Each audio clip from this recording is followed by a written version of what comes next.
Are you a lifelong fan of General Hospital? Are you a new fan who wants to know more about the history of the show? Do you enjoy talking about the show with others? Do you find yourself yelling at the TV? Is your self-care an hour a day in Port Charles? If so, we invite you to join hosts Amanda Kimmel and Shannon Coach at the place where all the hidden conversations take place and secrets are revealed. Meet us at Pier 54, a General Hospital fan podcast.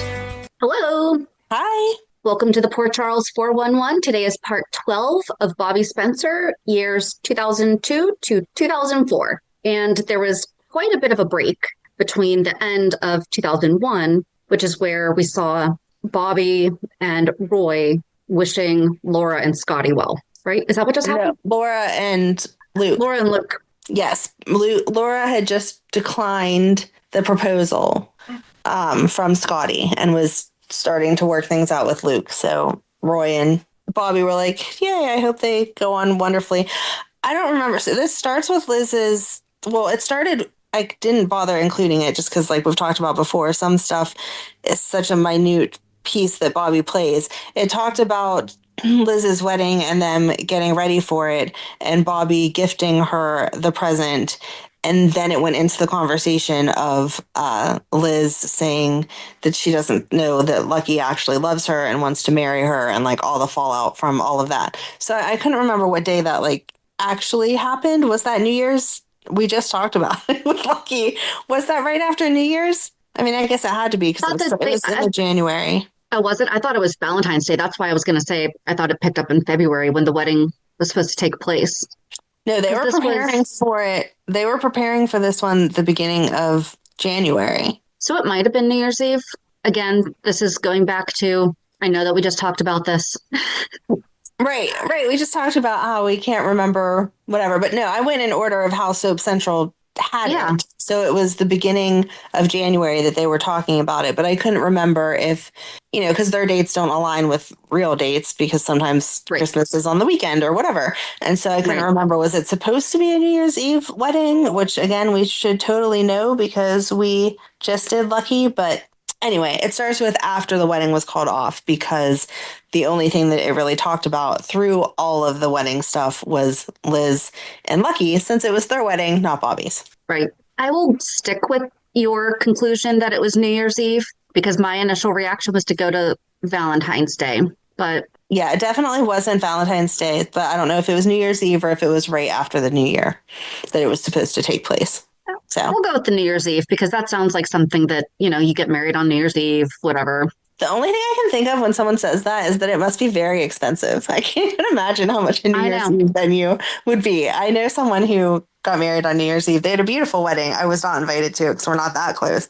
But looking at her pictures, I was like, this is gorgeous. How much did that cost? But Liz was just getting married at the house. So I guess it doesn't matter. They were being cost effective. So anyway.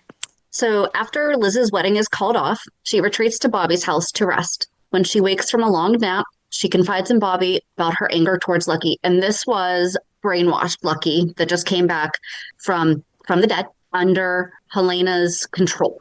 Right. She feels blindsided. Lucky knew he no longer loved her and never said so. And Nicholas and Gia knew as well. I'd be more mad about that one than other people knew. Bobbie helps her see that anger and embarrassment can feel similar and that perhaps her relationship with Lucky isn't over, only changed. Liz begins to consider whether the two of them might rebuild something new. Just as someone knocks at the door, she begs Bobbie not to reveal that she is there. When Bobbie answers, it's Lucky searching for her. At the hospital, Scott stops by to see Bobbie and awkwardly asks her to call him during his date with Alexis so he'll have an escape plan if the evening goes badly. She reluctantly agrees. And Alexis had asked one of her friends to do the same thing. So it was kind of funny that they both had a backup of, hey, get me out of the state. That is okay. So they knew each other, though, more than most people do. But like, that's not a bad thing to have in place, guys. Like, right. I met JD online. I had somebody checking in on me during my dates. I only had 3 dates before him. One guy I went on 2 dates with. But I thought you were going to say I only had 3 people checking up on me. And I was going to be like, poor JD. It was probably like, why does her phone keep going off? No, just the one, but 3 different dates. But yeah, I mean, it's you want someone to check in on you. Better to be safe than sorry, yes. Yes. Laura bursts into the brownstone in a fury, demanding to know where Luke is. So they came back? Yes, they came back. Oh, yeah, they came back when Lucky, that's right. They came back because they were chasing after Lucky. They were like 3 steps behind Lucky and Helena. Yes. Okay. Oh, but Lucky came back at some point during the last episode. Okay. This is where we get stuck with the timeline things. Wasn't he still kind of like working for Helena, though? Weren't they trying to break I think so. Because them going off, although they were together, it still did have something to do with Helena because they were talking about being on her yacht, but it was the Haunted Star and whatever. So it's hard because we don't want to go down those rabbit holes or else every single episode would be 20 hours long. Yep. That's why we just try to reference, by the way, this is the actor. So it was Jacob Young Lucky. Yes. If you're curious about this whole time, go find that. And it's the same year, 2002 to 2002. Go there. So Bobbie greets her kindly and Laura cuts her off and explains how Luke abandoned her during their travels. Scott arrives just in time to overhear. Laura is stunned to see him and Bobbie leaves the two alone. Later, Bobbie and Scott share a comfortable dinner that he insists is not a date, though he invites her to a hockey game afterward. Felicia arrives unexpectedly and assumes they are on a date. She pesters Bobbie before rushing off, leaving Bobbie slightly rattled but not unhappy. Meanwhile, Roy approaches Laura for help investigating malicious, suspicious history with elderly patients. Lucky agrees to hack into hospital files and discovers a pattern of deaths connected to Melissa's case. We would not have been talking about this yet with Lucky whenever there was the suspicious deaths going on around. Oh, yeah, we would have, because that's when he came back, was when he was helping Liz find the suspicious deaths with the digitalis. Yes. Okay. As Roy confronts Melissa with the findings, she denies wrongdoing, but cannot explain why her files repeated references to giving patients a blessing. Oh. Mm-hmm. Oh, I don't like that. Yeah, so there is YouTube video of all of this. I was trying to not go on about it too much because obviously it's Melissa's story more than Bobbie, even though she was involved. She wasn't with Roy at this point in time, so it wasn't really part of her storyline. But yeah, they approach her and they're like, hey, do you remember what happened to this patient? And she explains it. And then she's like, well, you don't know. It could be a blessing. And then later she's talking about somebody else and she says the same thing. And then Bobbie is comparing charts with someone else and is like, yeah, I was really shocked that this person passed away. And the other person is like, no, I'm talking about somebody that just passed away like yesterday. And Bobbie's like, no, I'm talking about this chart from 6 weeks ago. And so then they go through all of the charts of these mysterious people that just died. And in all of the charts, Melissa has written that this was a blessing that they just happened to pass. At no point did anyone say, hey, Melissa, keep it to medical. Yeah, I guess opinions, not. And keep opinions out. I guess not. I don't know what I would do if I read, like, in a loved one's chart. Right? Hey, they're dead. It was a blessing. Right. Hi, Bobbie, deeply shaken, begins to accept that Melissa has been killing. She begins to accept it? That Melissa was giving her the benefit of the doubt. They had come full circle here that she had hated Melissa, and then everyone was like, you just hate her because of Roy. Give her a break. She seemed like a competent nurse, so Bobbie was accepting her, and then all of a sudden, Roy's like, hey, yeah, I think that girl I told you to stop giving a hard time to is actually killing people and writing that it's a blessing. Aye. So cornered in the hospital chapel, Melissa insists she eased suffering and asks Roy to understand. But when Bobbie appears and calls her a murderer, Melissa finally breaks. Taggart arrives to arrest her. Before she is taken away, Melissa kisses Roy and calls him Judas. At the station, both Bobbie and Scott offer to help, but Melissa refuses. She says she will go back to Chicago where she believes she will get a fair trial. Life continues on at the brownstone. Bobbie and Laura have a frank talk about their children and then about Scott. Bobbie admits Scott asked her out properly and wants to be sure that Laura no longer has feelings for him. Laura assures her that she loves Luke and encourages Bobbie to pursue Scott if she wants to. Later on the docks, Bobbie asks Scott directly if he truly wants her or is on the rebound from Laura. Their answer comes in a kiss. That's not an answer. It's not, but she took it as one. Bobbie and Scott soon settle into a tentative romance. They pick up Michael from Club 101, arguing over Carly's parenting,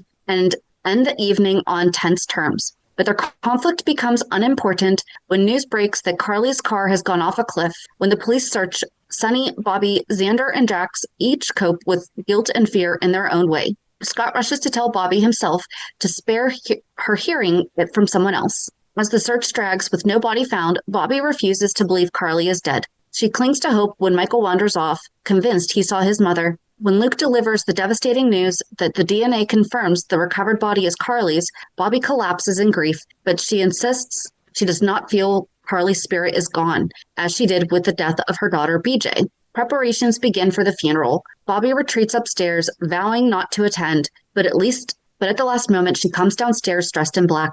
During the service, Jax and Xander speak, followed by Luke. Bobbie finally rises to speak through tears, only for the church doors to open. Who wants to guess who it is? Could it be Carly? Ding, ding, ding! Bruised and dazed, but alive, she stumbles down the aisle. Shocked and overwhelmed, she flees. Is that the first place you would go? No. I'm lucky that I'm alive and I somehow got out of that. I'm just going to take a guess that everyone's at the church for my funeral. And but she wasn't expecting to find them, because that's why she flees, is then they're all like, oh my gosh, Carly, and she runs away like, I'm way too overwhelmed. What's going on? Oh, well, then maybe you would go there because you're assuming that the pastor would be there to help you. I'm assuming that it's just the first place that you came upon that wasn't a normal, like just a regular house, but I don't know. So Sunny follows her, and Bobbie soon finds them both at the park. Carly is checked into the hospital, where Tony determines she only has minor injuries and a concussion. That's not minor. She remembers little of the accident. With Carly safe, life in Port Charles begins to settle. Bobbie and Scott draw closer while preparing for a party. Laura loses her engagement ring and panics that it's a bad omen for her marriage to Luke. Bobbie tries to reassure her and even calls in a psychic. Chaos follows. Wedding plans collapse, documents vanish, and Laura grows frantic. The psychic eventually declares she sees Laura's ring on Bobbie's hand, leaving Bobbie and Scott baffled as the story continues. Laura's voice quivered when she left a message on Bobbie's machine. She found a lead on her long-lost engagement ring and was heading out of town to chase it. Bobbie didn't like the sound of the message, and neither did Scott. Together, they went down to Kelly's, retracing Laura's steps. There, tucked away beneath a table, Scott found the ring. Bobbie slipped it on instinctively, only to discover it stuck fast on her finger. After a painful struggle, a lot of butter, and even more cursing, she wriggled it free. If you found someone's engagement ring, would you instinctively put it on? I think it would honestly depend, just because a ring is supposed to be worn. So like maybe I would put it on just for safekeeping, like instead of in my pocket where it could fall out. Maybe. I don't know. I feel like I would call you and tell you I have it first and put it absolutely. somewhere. Yeah, no, like that. Yeah, absolutely. Especially where she instinctively puts it on. I've never instinctively put someone else's jewelry on. No. But if you found somebody's necklace, like you would put it on instead of putting it in your pocket so that the chain doesn't get all crumbled. Right. And I feel like with a ring, you would put it on instead of putting it in your pocket where it could fall out. Yes. But no, you're right. Like without having first called and said, hey, Laura, I have your ring. Come to Kelly's and get it. Right. Come back from wherever you are.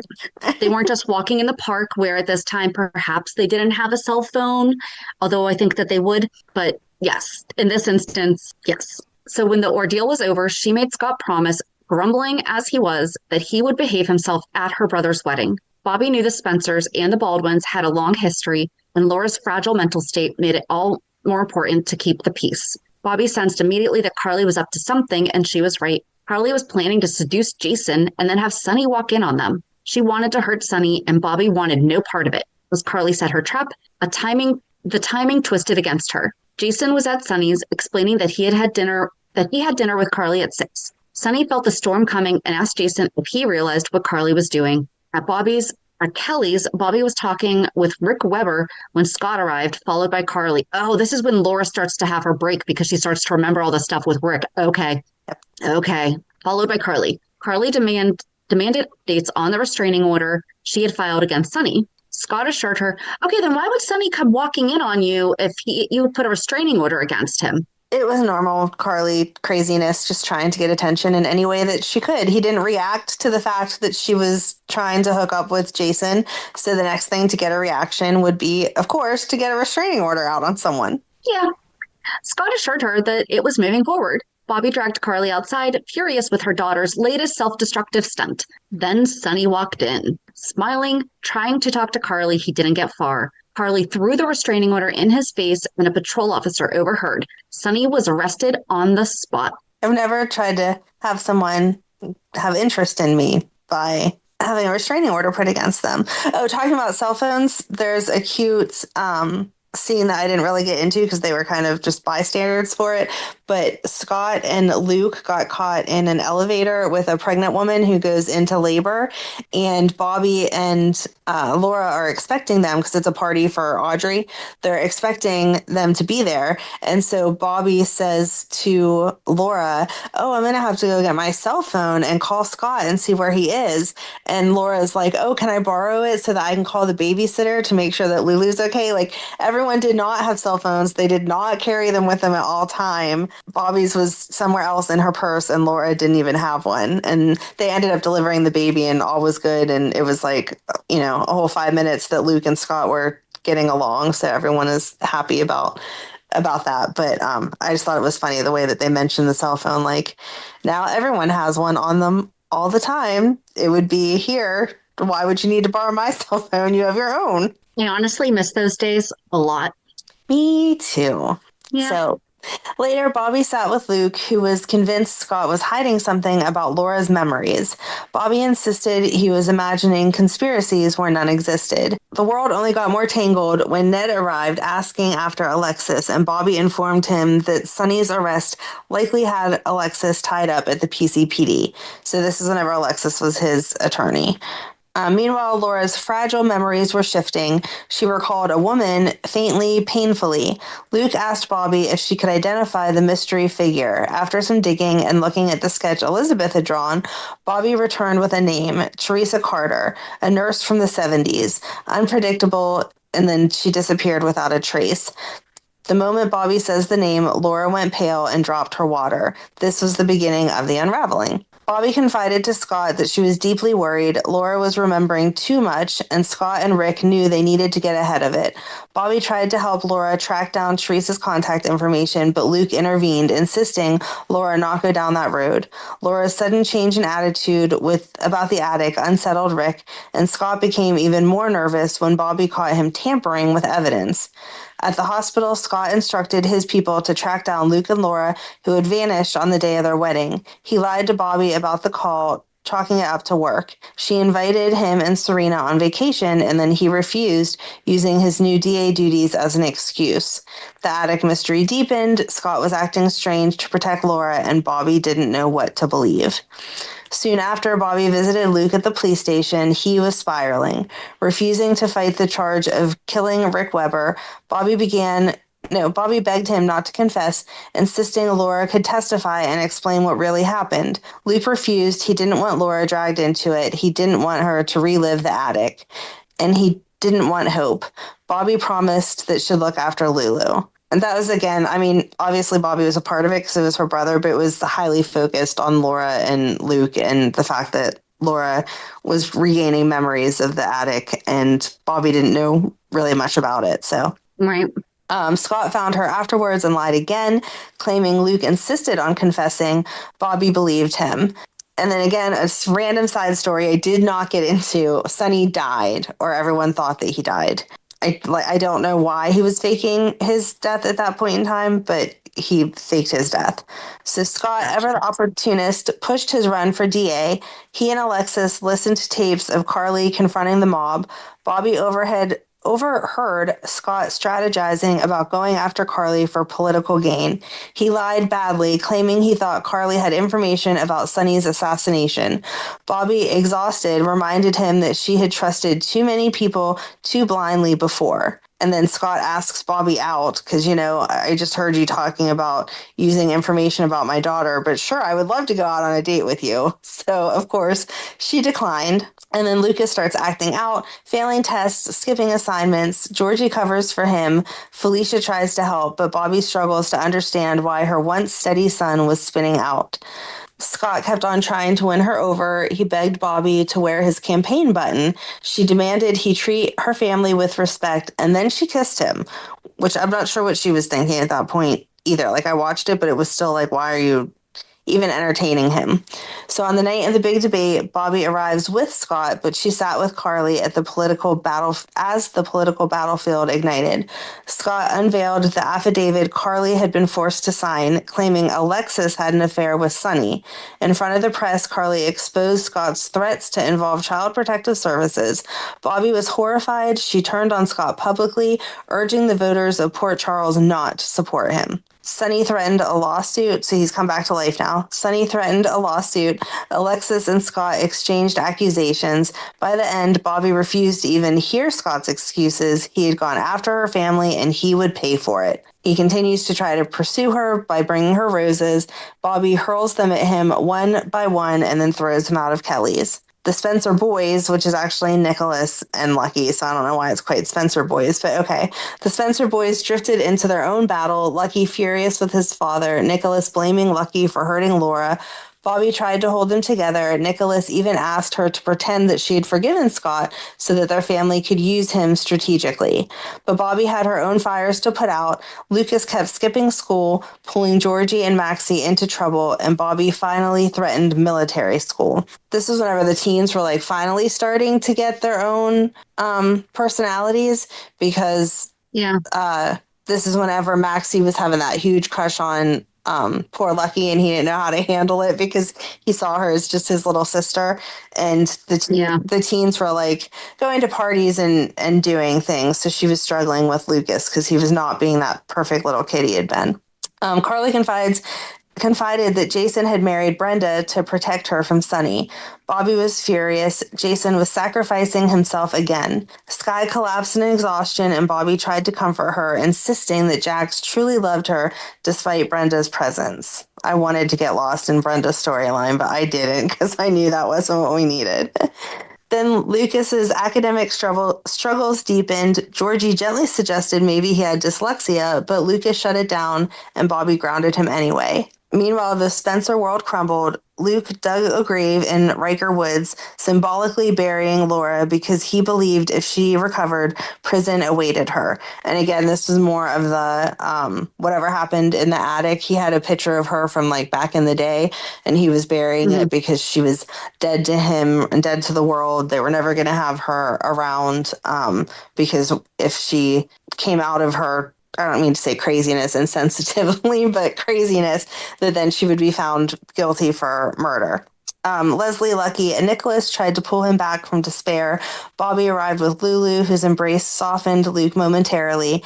As she left, after Lulu left, Bobbie tore into him, accusing him of abandoning all of Laura's children. A month later, Luke was hit by a truck. The driver accused him of an insurance scam. Cameron arrived and declared Luke's grip on reality tenuous. Bobbie bristled. Who was Cameron? Luke insisted that he'd tried to save a woman from the truck. Bobbie called Tony to examine him. Luke ignored his injuries and muttered about ghosts. And then this was whenever that summer girl, like, mysteriously was appearing, but no one else saw her yet. So it seemed like Luke was extra crazy. Alexis went into preterm labor, and Bobbie stayed with her through the terrifying days as baby Christina lay in the ICU. And this was a lot of Alexis, too, because Alexis had taken on that she was her sister Christina. And so then there was the thoughts of if she could take care of baby Christina. And Bobbie didn't really have anything to do with any of that other than just being a good nurse, standing by her patient, trying to help everyone cope with what was going on. Luke spiraled further. He dressed as Santa Claus at Kelly's and gave away store items. Like, here's a napkin holder. Okay. And money. He took money out of the till and was like, here you go, here you go, here you go. So Liz called... Oh, geez. Yeah. Liz called Bobbie to stop the chaos. Carly arrived mid-crisis, and Bobbie barely had time for her drama. And then later on the hospital rooftop, Luke climbed out onto the ledge. Cameron, which this is Xander's dad, but in the beginning we didn't know that was Xander's dad. And that's why we have younger Cameron named Cameron nowadays. Cameron joined him, handcuffing himself to Luke, refusing to let him fall alone. When Luke claimed that Summer was there, Cameron refused to look. Chaos erupted below with the police, media, lights. Eventually, Summer appeared, freeing Luke from Cameron's hold, and Luke left with her, comforted by her resemblance to Laura. And that was how they ended 2002. too. Okay. Yeah, I guess it's interesting now that we just went through all this with Lucky because we got a lot of this, but to see Bobbie's side of it too and how she was working with Luke because it was a heavy Lucky and Luke story. Right. But if your brother's having delusions of his love, you're going to be involved in that. Right. So in 2003, Lucky asked Bobbie how she found the strength to escape prostitution and build a real life. He didn't tell her that Summer had been a prostitute too.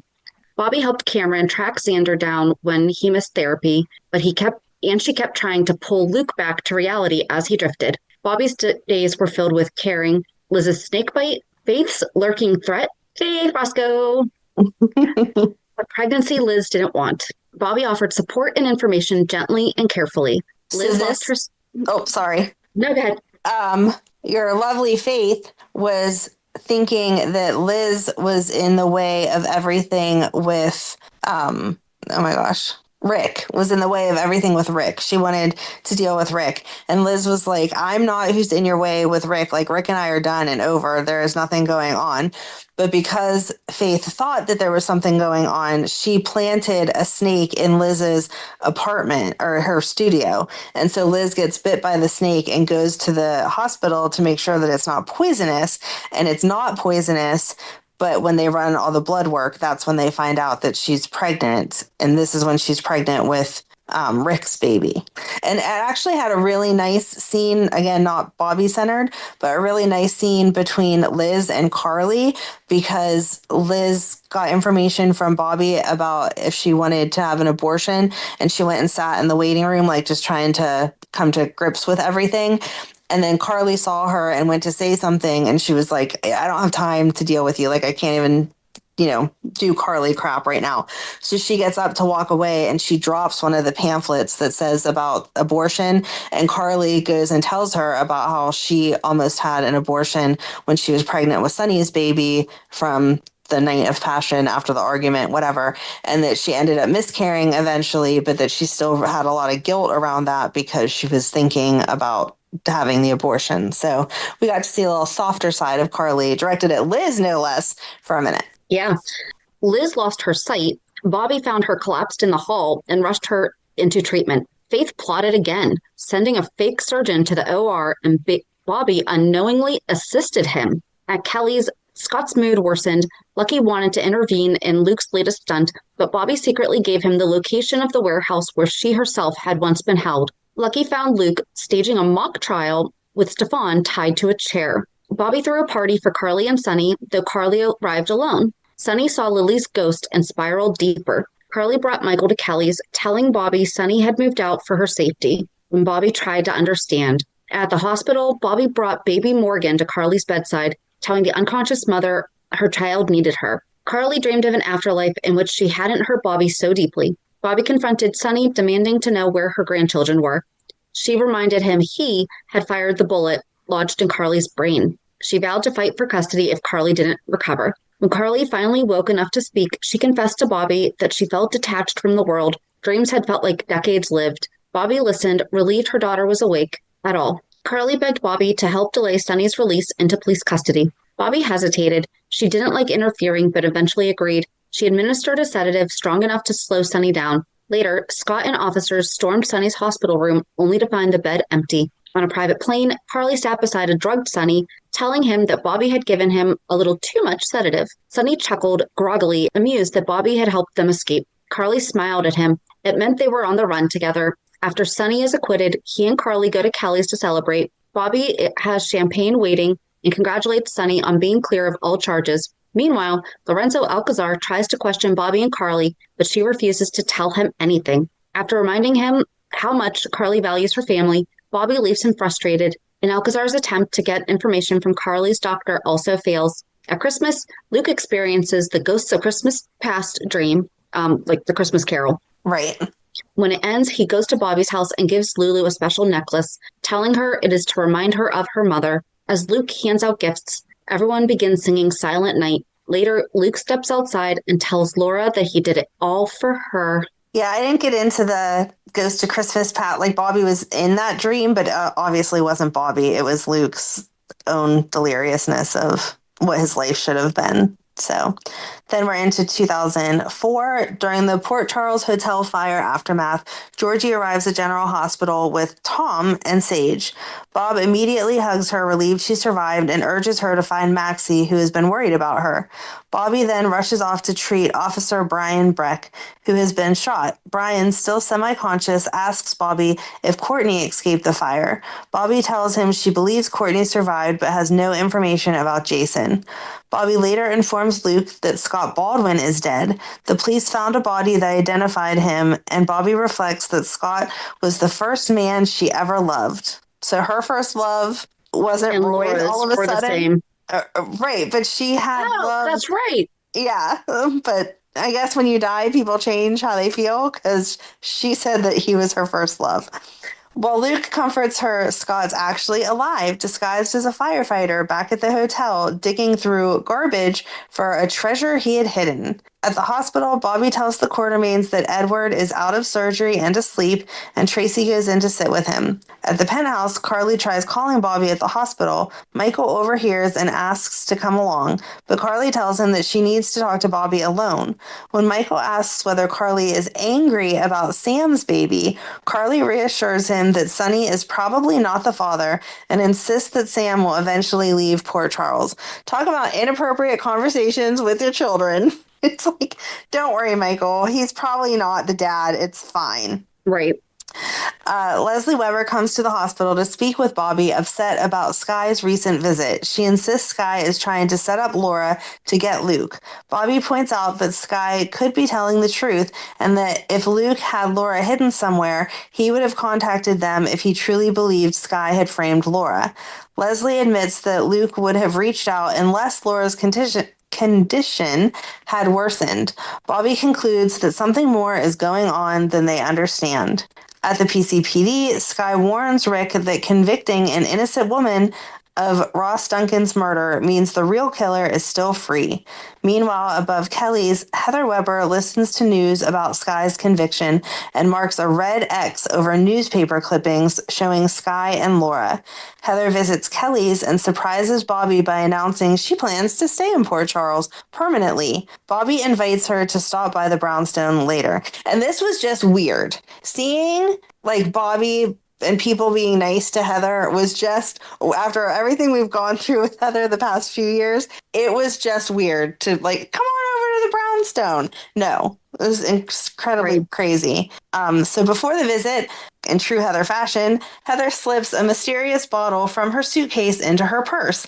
At the brownstone, she finds Bobbie, Leslie, and Lulu drinking lemonade on the steps. Using a moment of distraction, Heather secretly puts drops from the bottle into Leslie's lemonade. Bobbie and Leslie privately wonder whether Heather has truly changed. Heather encourages them to toast to old times and make sure that Leslie finishes her drink.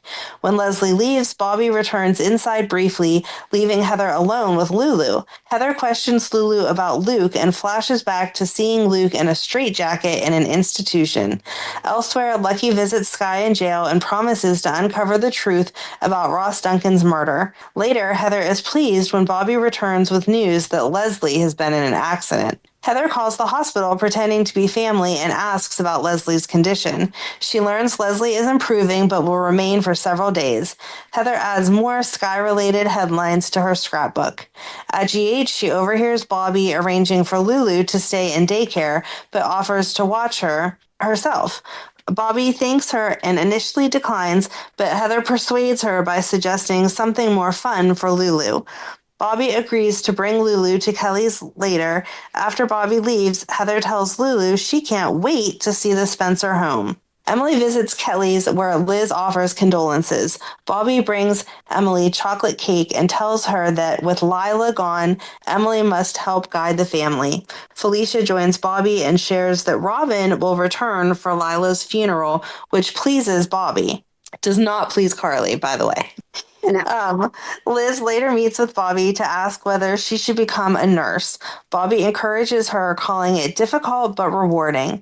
Liz tells Audrey, who is happy about her decision. And that's just sweet. After everything that Bobbie and Liz had gone through with Liz's rape, it's sweet to see her making that decision.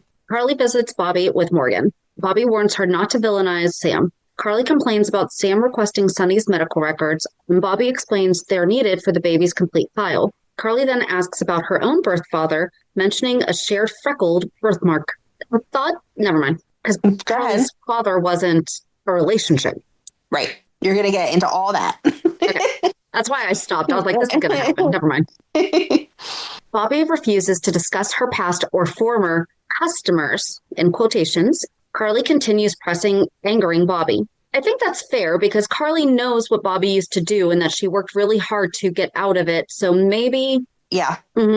Bobbie insists Carly's father was a client from her prostitution days, and she wants nothing to do with revisiting that time. Carly apologizes, but later steals Bobbie's old diary and discovers a reference to a boyfriend with missing pages, leading her to suspect he may be her father. Carly brings the diary to Jason and asks for help. He refuses to read Bobbie's diary, but advises Carly to stop, fearing she'll be hurt if her father rejects her. Carly later confronts Bobbie with a faxed birth certificate, hoping it will jog her memory. Bobbie becomes defensive and again insists Carly's father was an anonymous client. Bobbie then visits Sunny to help him stop Carly's search. Carly overhears and Bobbie explains she fears Carly will be hurt and is ashamed of her past. Sunny agrees publicly with Bobbie to calm her. Jason also warns Carly that the search could bring pain. Soon after, Bobbie secretly phones someone, reporting that Carly is asking questions. Bobbie hires a private investigator to retrieve her diary from Carly's house. Why didn't she just ask Felicia to go get it? I don't know. Or even Sunny at this point, because I feel like Sunny would have respected, hey, that's my diary. Yeah. The detective hesitates, given Carly's ties to Sunny, but Bobbie insists Carly must not discover the truth. Later, Carly again asks for help, and Bobbie again denies knowing anything.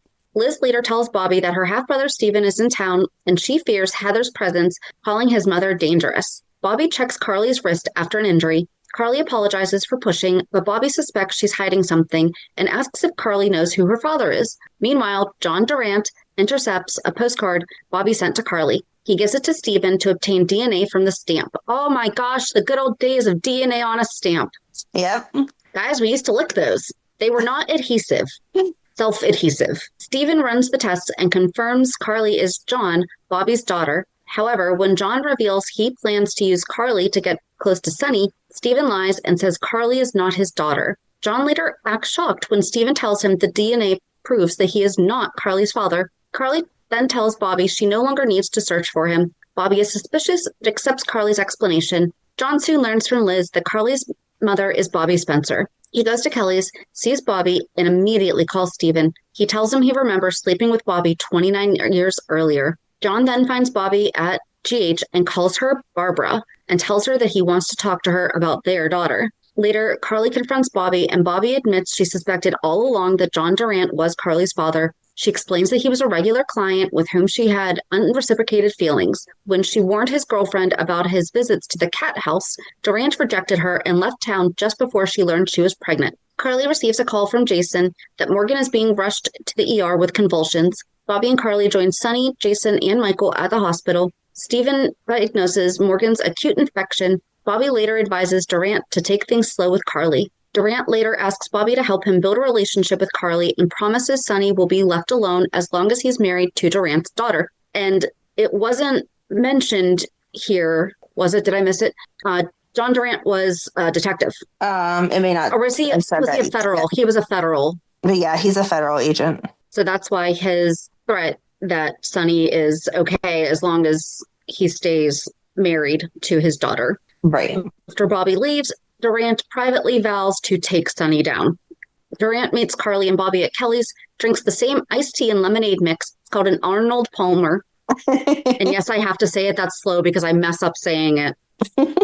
I can't say that name quickly. I'm a really bad Pittsburgh person because he's from not even an hour away. Right. Carly likes and looks through Michael's drawings without reacting to a hidden message from Sunny. Jason warns Sunny that he may have to kill Durant to protect his family. Bobbie visits Durant, disturbed when he insists their past relationship is over and that he has no romantic interest in her. Bobbie attends Morgan's birthday party where Durant sends the baby a stuffed animal. John tells Bobbie he hopes Carly eventually leaves Sunny, while Bobbie believes Carly truly loves him. John says he now feels protective of Carly. At GH, Bobbie overhears Emily speaking to Luke and Sky about Nicholas's condition. Luke tells Bobbie that Laura died in a fire. Bobbie appears confused but hugs him. Luke tells Emily not to tell Lucky, and Bobbie advises Emily not to tell Nicholas until he is stronger. Bobbie goes with Luke and Skye to the casino, where Luke becomes increasingly exhausted and begins drinking. When Skye questions Bobbie's odd insistence on keeping Laura's death quiet, Bobbie tells her to leave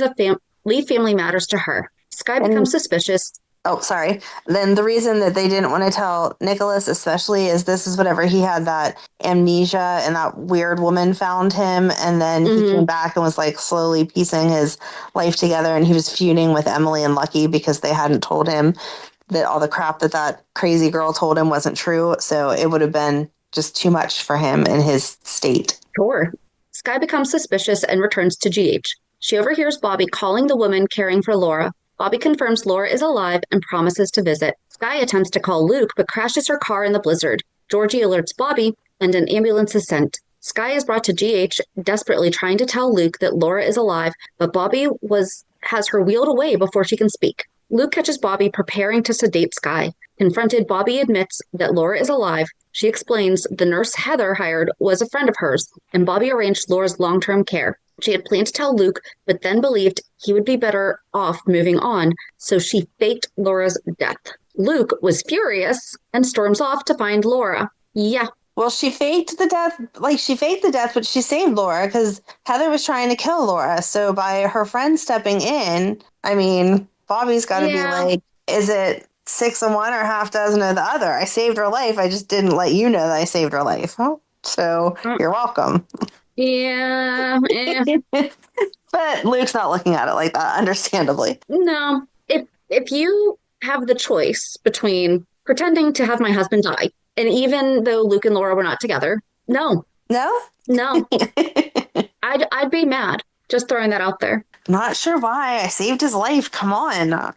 Later, Bobbie sees Skye signing her discharge papers. Skye ignores her until Bobbie insists she speak. Skye asks Bobbie how she could fake Laura's death. Bobbie apologizes, saying she wanted Luke to move on with Skye. Skye admits she does love Luke, but refuses to be with him based on a lie. Bobbie points out that Skye has also done questionable things for love. Skye acknowledges the criticism, but maintains she wants Luke freely, not through deception. Yes. Yes. And that's where we end 04. I didn't go into 05 just because I felt like that might get to be too much if we combined all of those years. But this was a year that Bobbie, I feel like this past 2 years, Bobbie was just kind of involved because she's a nurse, involved because it was her brother, involved because it was whatever, other than fake killing Laura. She didn't really have a lot to do with the storylines herself. It was more stuff happening to other people. Well, everything impacted her life, though. I mean, her sister-in-law, her daughter. Right. Yeah. I gotcha. All right. So with that, join us on Monday as we recap this week's shows. Have a good weekend. And we'll meet you at the pier. Bye. Bye. If you enjoyed today's show, we invite you to go to pier54podcast.com to subscribe on your favorite platform. Don't forget to leave us a review. And you can also follow us on many social media channels. Just search for Pier 54 Podcast. Also, we are not perfect, so if there is something that we missed or messed up, just let us know by emailing us at pier54podcast@gmail.com.